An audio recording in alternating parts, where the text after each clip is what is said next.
तो स्टूडेंट्स, तो हम लोग क्वेश्चंस देख लेते हैं जो लॉ ऑफ वेक्टर एडिशन पे फॉलो कर रहे हैं। जो हम लोगों ने फॉर्मूला पढ़ा था एडिशन का, R square equal to A square plus B square plus 2ab cos theta. तो किस तरह से क्वेश्चन उसमें आते हैं और किस तरह से हम उनको सॉल्व कर सकते हैं, उनकी वैल्यूज हम लोग देख लेते हैं। तो देखिए, पहला क्वेश्चन बोर्ड पे लिखा हुआ है। तो हमें इसमें देखिए ए दिया हुआ है, जो हमारे पास फॉर्मूला है। फॉर्मूला क्या था हमारे पास? R square equal to A square plus B square plus 2ab cos theta. Theta यहाँ पर एंगल बिटवीन द वेक्टर्स है और ए और बी कोई दो वेक्टर हैं जिनका रिजल्टेंट आर है। तो यहाँ पर ये ए हो गया हमारे लिए, ये बी हो गया हमारे लिए, और ये वैल्यू आ गई आर। बस वैल्यू पुट कर दें तो हमारे पास थीटा आ जाएगा कि थीटा इसमें कितना होना चाहिए। तो थीटा की वैल्यू हमें यहाँ से मिल जाएगी। तो रखते हैं वैल्यू यहाँ पर। तो आर की वैल्यू हो गई 3p square plus Q square, इसका रूट लिखा है, इसका आपने स्क्वायर कर दिया, equal to P plus Q का whole square plus P minus Q का whole square plus 2 times of P plus Q P minus Q multiplied by cos theta. तो ये वैल्यू आ गई 3p square plus Q square. बस यहाँ से इसका रूट हट जाएगा क्योंकि हमने स्क्वायर किया हुआ है। इसमें लगा देंगे a प्लस बी का होल स्क्वायर, फॉर्मूला तो होता है value a square plus B square plus 2ab। तो वैल्यू आ जाएगी p square plus Q square plus 2 times of P Q. फिर यहाँ पर वैल्यू आ जाएगी a माइनस बी का होल स्क्वायर है, तो P square plus Q square minus 2 times of P Q. और फिर यहाँ पर a प्लस बी लिखा है, a माइनस बी, यानी कि p plus Q p minus Q. तो इसको हम लोग लिख सकते हैं 2 times of P square minus Q square into cos theta. अब देख लेते हैं क्या बचता है हमारे पास। तो देखिए 2pq यहाँ लिखा हुआ है, माइनस 2pq यहाँ लिखा है, तो ये कैंसिल कर दीजिए। एक क्यू स्क्वायर ये लिखा हुआ है, एक क्यू स्क्वायर ये लिखा हुआ है, ये भी यहाँ से हट जाएगा। तो हमारे पास अब यहाँ पे बचा एक क्यू स्क्वायर, ये बचा पी स्क्वायर, ये पी स्क्वायर 2p स्क्वायर इधर शिफ्ट कर देंगे तो वैल्यू आ जाएगी 3p square minus 2p square. और ये क्यू स्क्वायर को भी आपने इधर शिफ्ट कर दिया तो माइनस क्यू स्क्वायर। उधर क्या बचा 2 times of P square minus Q square times of cos theta. ये वैल्यू आ गई P square minus Q square equal to 2 times of P square minus Q square into cos theta. तो अब देखिए ये वाला टर्म और ये वाला टर्म भी कैंसिल हो गया, तो 1/2 इक्वल टू कॉस थीटा। तो कॉस थीटा की वैल्यू 1/2 आ रही है, इसका मतलब है थीटा कितना हो गया 60 डिग्री। कॉस 60 की वैल्यू हाफ होती है, कॉस 60 की वैल्यू कितनी होती है? हाफ होती है। तो एंगल बिटवीन द वेक्टर्स कितना आ गया? 60 डिग्री। और अगर इसको रेडियन के टर्म्स में कहीं लिखा होगा तो इट बिकम्स π/3। π/3 भी हमारा 60 डिग्री ही होता है। तो इजी सा क्वेश्चन था, बिल्कुल डायरेक्ट फॉर्मूले बेस्ड था। नेक्स्ट क्वेश्चन देखते हैं। The resultant of two forces the हमें गिवन है कितना 13.74 गिवन है, और दो वेक्टर हमें गिवन है, वेक्टर ए और वेक्टर बी हमें गिवन है। तो ये बस हमें सॉल्व करना है यहाँ पर। तो यहाँ पर भी यही फॉर्मूला लगा देंगे, R square equal to A square plus B square plus 2ab cos theta. आपको क्या फाइंड करना है? एंगल। ये थीटा की वैल्यू हमें भी पता करनी है। तो वैल्यू है 13.74 का whole square equal to A square 12 square plus 3 square plus 2 times of 12 multiplied by 3 multiplied by cos theta. तो ये वैल्यू आ गई 144 प्लस 9 और ये वैल्यू आ गई 72 कॉस थीटा। और इसको आप सॉल्व करेंगे तो ये 13.74 का स्क्वायर ये लिखा रहने दीजिए, कोई दिक्कत। इसको आप सॉल्व करेंगे, ये वैल्यू हमारे पास माइनस करना पड़ेगा, तो 13.74 का स्क्वायर और ये वैल्यू आ गई माइनस 153 9 आप इसमें ऐड करेंगे तो 153 माइनस में आ जाएगा इक्वल टू 72 कॉस थीटा। इसको आप सॉल्व करोगे लगभग ये माइनस टाइम, तो ये लगभग वैल्यू आ जाती है 35 पॉइंट समथिंग, ऐसे कुछ आती है, 7-8 के आसपास कुछ ऐसे आती है। डिवाइडेड बाय 72 कर देंगे तो ये लगभग उसका डबल ही लिखा हुआ है, तो लगभग आसपास है। तो ये वैल्यू आएगी, इसको सॉल्व करके ये आ गया कॉस थीटा। तो ये वैल्यू कितनी है? 36 का डबल होता है 72, और ये है 35.78 के आसपास कुछ वैल्यू आती है, तो ये लगभग 1/2 ही आता है। तो अप्रोक्सीमेट वैल्यू इसकी 1/2 इक्वल टू कॉस थीटा। तो थीटा की वैल्यू यहाँ पर कितनी है? 60 डिग्री। तो थीटा कितना आ गया? 60 डिग्री। तो जो ऑप्शंस गिवन रहते हैं वो हमें ऐसे ही गिवन है 60 डिग्री 30 डिग्री, तो ऑब्वियसली ये जो वैल्यू आ रही है ये इसीलिए आपको दिया गया है क्वेश्चन, ताकि आप थोड़ा सा अप्रॉक्सीमेशन का आइडिया लगा के उसको सॉल्व कर सकते हैं। तो 13.74 को और इसको आप सॉल्व करोगे तो लगभग इतनी वैल्यू आ जाती है, सॉल्व करके अप्रॉक्सीमेटली 1/2 आ जाता है, which is equal to 60 degree. Next question करते हैं। The two forces whose magnitude are in the ratio 3:5। 3:5 में दो रेशियो, दो हमारे फोर्सेस गिवन है और इनका रिजल्टेंट कितना है 35। तो लेट कॉमन रेशियो मान लेते हैं इनका, x जो है वो क्या है कॉमन रेशियो, कॉमन रेशियो। तो इसका मतलब है एक फोर्स हमारे पास आ गया 3x और दूसरा फोर्स हमारे पास कितना आ गया 5x। तो अगर हम ये x की वैल्यू फाइंड कर ले तो हमारे पास फोर्स भी आ जाएंगे, x जैसे मल्टीप्लाई करोगे वो आ जाएगा, रेशियो 3:5 है। रिजल्टेंट हमें कितना गिवन है 35, रिजल्टेंट कितना है 35 और एंगल बिटवीन द वेक्टर्स कितना है 60। तो फिर से वही फॉर्मूला लगा देंगे आर स्क्वायर। तो लगाते हैं formula R square equal to A square plus B square plus 2ab cos theta. R की वैल्यू कितनी है 35 का स्क्वायर कर दीजिए, ए की वैल्यू 3x का होल स्क्वायर प्लस 5x का whole square plus 2 times of 3x 5x cos 60। cos 60 की वैल्यू कितनी होती है, ये cos 60 की वैल्यू होती है 1/2, ये वैल्यू कितनी है 1/2। cos 60 कितना होता है, cos 60 की वैल्यू हमारे पास अभी हम लोग ने देखी थी कितनी 1/2। तो यहाँ पर आप 1/2 लिखेंगे तो ये और ये कैंसिल हो जाएगा। तो क्या बचा है, इसको आप 35 ही लिख दीजिए, का स्क्वायर अभी फिलहाल लिख दे रहे हैं। ये आ गया हमारे पास 9x स्क्वायर 25x स्क्वायर और ये वैल्यू आ गई हमारे पास कितनी 15x स्क्वायर। सॉल्व करेंगे इसे तो 25 प्लस 15 40, 40 प्लस 9 49x स्क्वायर। तो हमारे पास यहाँ पर आ गया 35 square equal to 49x square, ये वैल्यू आ गई 35 square equal to 49x square. दोनों साइड आप इसका रूट ले लीजिए, ये क्या लिखा हुआ है 7x, तो ये वैल्यू कितना आ जाएगा 35 का स्क्वायर इक्वल टू 7x का होल स्क्वायर। तो यहाँ से अगर आप देखें तो 7x की वैल्यू हमारे पास कितनी आ गई, we will get 7x equal to 35। तो x की वैल्यू कितनी आ गई 5, तो x हमारे पास 5 आ गया। जैसे ही हमारे पास x की वैल्यू आ गई वैसे आंसर आ गया। तो x कितना है यहाँ पर, ये कितना है f कितना है 3x, तो ये 3 × 5 कितना आ गया ये 15 और ये वैल्यू कितनी आ गई 25। तो हमारे पास जो आंसर आ गया F1 की वैल्यू कितनी आ गई 15 न्यूटन और F2 की वैल्यू कितनी आ गई 25 न्यूटन। क्योंकि न्यूटन में ही दिया हुआ है, फोर्स हम न्यूटन में मेजर करते हैं तो वही यूनिट इसमें लिखिए, तो वही यूनिट में हमारे आंसर भी आ जाएगा। सिंपल सा क्वेश्चन था, कॉमन रेशियो निकाल के सॉल्व कर लेना था और कुछ नहीं। नेक्स्ट क्वेश्चन देखते हैं इसी में हम लोग। द टू फोर्सेस 2p और 3p हमें दिए हुए हैं और जिनका रिजल्टेंट r दिया है। अब देखिए यहाँ पे एक 3p फोर्स है, एक हमारे पास 2p फोर्स है। If the first force is double, पहले वाले फोर्स को हम डबल कर देते हैं, यानी 6p वाले को हमने 3p वाले को हमने 6p कर दिया, तो वो कह रहे हैं कि रिजल्टेंट भी डबल हो जाएगा, तो रिजल्टेंट r हो जाएगा। पहले देख लेते हैं क्या कंडीशन दी है, r square equal to 3p का होल स्क्वायर प्लस 2p का whole square plus 2 times of 3p 2p cos theta. cos theta क्या है, angle between the vectors p and q, यानी 3p और 2p के बीच।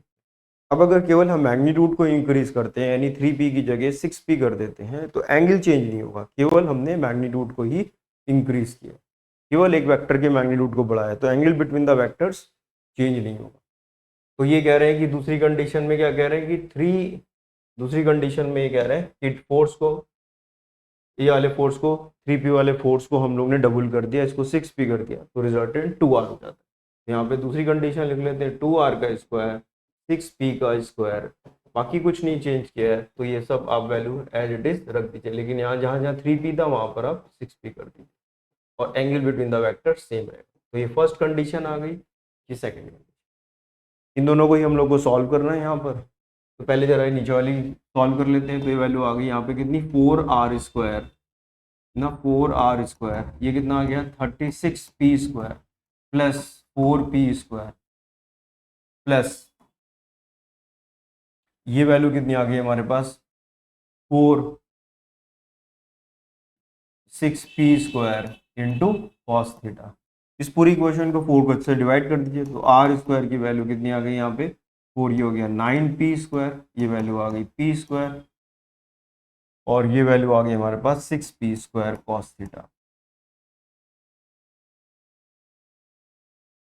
अब ये आ गई एक इक्वेशन हमारे पास और ये वाली इक्वेशन आ गई। इन दोनों इक्वेशन को क्या करें, हम कंपेयर कर लें। दोनों में r² लिखा है, सॉल्व। ये ऊपर वाला टर्म कितना है 9, 3p का होल स्क्वायर लिखा हुआ है, तो ये वैल्यू अगर हम इसको इससे कंपेयर करें तो ये भी कितना लिखा है 9p², ये वैल्यू है 9p², ये लिखा। अब हम इस वाले टर्म को लिख रहे हैं प्लस 4p², ये लिखा, प्लस ये कितना है 6 मल्टीप्लाइड बाई 2 तो 12, तो ये हो गया 12p² कॉस थीटा। और इधर ये फिर से लिख देते हैं ये वाली इक्वेशन, ये वाली लाइन हम लोग, तो 9p² plus p² plus 6p² cos theta. देखिए 9p² से 9p² हट जाएगा, यहाँ पे कोई दिक्कत नहीं। अब यहाँ पर आप ये वाला p² इधर ले आइए तो ये वैल्यू हो जाएगी 3p², और ये वैल्यू उधर ले जाएंगे तो -6p² कॉस थीटा। तो ये 12 बड़ा है, ये बड़ा वाली वैल्यू उधर शिफ्ट करेंगे, ये +6 है। अब इस 12 को इधर लेके आओगे तो -12 हो जाएगा, तो 6 - 12 -6 हो जाता है, तो -6 लिख दिया। तो p² कैंसिल कर दीजिए, कॉस थीटा की वैल्यू यहाँ पर आ गई -1/2। Cos theta -1/2, cos theta negative आ रहा है यानी कि ऑब्ट्यूज एंगल, थीटा की वैल्यू 120 डिग्री। तो 120 डिग्री पे cos 120 पे वैल्यू कितनी होती है -1/2। cos 120 की वैल्यू -1/2 होती है ऑब्ट्यूज एंगल बनाते हैं। तो इसका आंसर आ गया 120 डिग्री, 120 डिग्री। और इसको हम लोग 2π/3 भी कहते हैं, 2π/3, π/3 60 हो गया, उसका double 120। Next question. The two perpendicular vectors are such that the sum of their magnitude is 14. The resultant vector has a magnitude 10, the magnitude of the two vectors. तो हमारे पास दो वेक्टर हैं जो एक दूसरे के परपेंडिकुलर है यानी ऑर्थोगोनल वेक्टर्स के हैं, और उनका जो मैग्नीट्यूड है, सम ऑफ मैग्नीट्यूड, वो इतना दिया हुआ है। इसका मतलब हम लोग कुछ ऐसे बना लें, यहाँ पर ये वेक्टर अगर x है तो ये वैल्यू 14 - x है। मान लीजिए वेक्टर एक इस तरह से, ये वेक्टर a लिख लेते हैं हम लोग, इस वेक्टर इसको वेक्टर b लिख लेते हैं, और ये वेक्टर r है, और इसकी लेंथ कितनी गिवन है 10। इस तरह से बना हुआ, और ये 90 डिग्री है यहाँ से, ये एंगल कितना है यहाँ से 90 डिग्री, यही लिखा हुआ है। देखिए the sum of magnitude, magnitude का सम नहीं है, द सम ऑफ मैग्नीट्यूड, यानी ये वेक्टर का जो a वेक्टर है जो वेक्टर b है, इन दोनों का जो सम है। इसका मतलब है वो आपसे वो कह रहे हैं कि इसका मैग्नीट्यूड लिखिए, इसका मैग्नीट्यूड लिखिए अलग अलग, और ये कितना है 14 के बराबर, ये बोला गया। जबकि a + b का जो मॉड है, जबकि a + b अगर आप 10 को लिखें तो ये कुछ ऐसा, ये 10 दिया हो, ये रिजल्टेंट वेक्टर a + b का मॉड 10 दिया हो। और जो पहली लाइन दी है इसी में कंफ्यूजन होता है, द सम ऑफ मैग्नीट्यूड का क्या मतलब, सम ऑफ मैग्नीट्यूड का मतलब है ये मॉड a का b का, इनके बीच का एंगल कुछ भी हो, ये और ये मिला के 14। तो बस अब सॉल्व हो जाएगा। पाइथागोरस थ्योरम लगा दें तो x² + 14 - x का whole square will be equal to 10²। तो ये x² + 14² + x² - 28x equal to 100।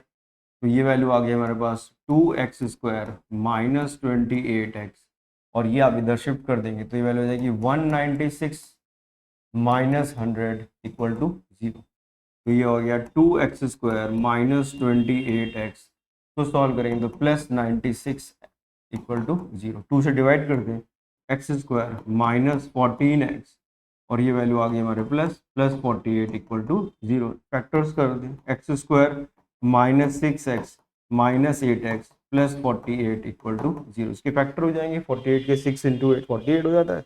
हम भी x की वैल्यू आप कॉमन लीजिए यहाँ पर एक x, तो ये वैल्यू आ जाएगी x - 6, और ये वैल्यू आप यहाँ पर आप कितना कॉमन लेंगे 8, तो ये वैल्यू फिर से आ जाएगी x - 6। तो जो रूट्स आ गए हमारे पास वो x - 6 और x - 8, तो x की वैल्यू 6 भी आ गई और x की वैल्यू 8 भी आ गई। यही दो हमारे फोर्सेज हैं। तो आप कोई भी लिख लीजिए, इसको अगर 6 लिख रहे हैं तो ये 8 हो जाएगा, इसको 8 लिख रहे हैं तो ये 6 हो जाएगा। तो फोर्सेज हमारे पास जो परपेंडिकुलर फोर्सेज थे वो 6 और 8 आ गए। 6 स्क्वायर प्लस 8 स्क्वायर की वैल्यू 10 ही होती है, तो आ जाता है। इसका स्क्वायर करेंगे 6 स्क्वायर प्लस 8 स्क्वायर 10 स्क्वायर के बराबर होता है। तो इजी सा क्वेश्चन था, लेकिन इंपॉर्टेंट क्वेश्चन है ये क्वेश्चन, जो है इंपॉर्टेंट है, थोड़ा ध्यान रखिए। अगला सवाल देख, the two vectors are perpendicular to each other. दो वेक्टर हैं जो एक दूसरे के परपेंडिकुलर, एक 3 दिया और एक 4 दिया हुआ है हमें, और इनका ये रिजल्टेंट पूछा। तो अगर परपेंडिकुलर वेक्टर है तो a root over R square equal to A square B square plus 2ab cos 90 की वैल्यू 0 होती है। तो जब ये भी 0 होगी तो वैल्यू केवल हमारे पास a square plus B square. तो वैल्यू कितनी आ गई 3 स्क्वायर प्लस 4 स्क्वायर, ये वैल्यू आ गई 25 आर स्क्वायर, तो आर की वैल्यू 5 आ गई। आंसर कितना आ गया हमारे पास 5। तो ये तो क्या सिंपल सा क्वेश्चन था, हो जाएगा आराम से, ठीक है। तो सिंपल सा ही था, कुछ खास इसमें नहीं था। अगला सवाल देखते हैं हम लोग, ये दिया हुआ है। अब आप देखिए जैसे लिखा हुआ है वैसे सोचने की कोशिश करेंगे, थोड़ा सा ये हम लोग को दिमाग लगाना पड़ेगा इसमें, सीधे सीधे फॉर्मूला नहीं लिखा है, थोड़ा सा हमें समझना पड़ेगा। अब ये वेक्टर देखिए क्या लिखा हुआ है, रिजल्टेंट वेक्टर लिखा हुआ है, यानी a प्लस बी का जो रिजल्टेंट है वो r। अब वो कह रहे हैं कि r वेक्टर जो है वो परपेंडिकुलर टू a वेक्टर है, यानी जो रिजल्टेंट वेक्टर है वो परपेंडिकुलर वेक्टर है। मैग्नीट्यूड a का दिया हुआ है, मैग्नीट्यूड b का दिया हुआ है, तो r की वैल्यू पूछ रहे हैं। तो कभी भी अगर ऐसे परपेंडिकुलर दिया है तो इसका मतलब है एक राइट एंगल ट्रायंगल बन रहा होगा। अब बना दीजिए राइट एंगल ट्रायंगल। अब वो कह रहे हैं कि r वेक्टर जो है परपेंडिकुलर है, तो हम अगर इसको a लिख लें तो इसको r लिख लें।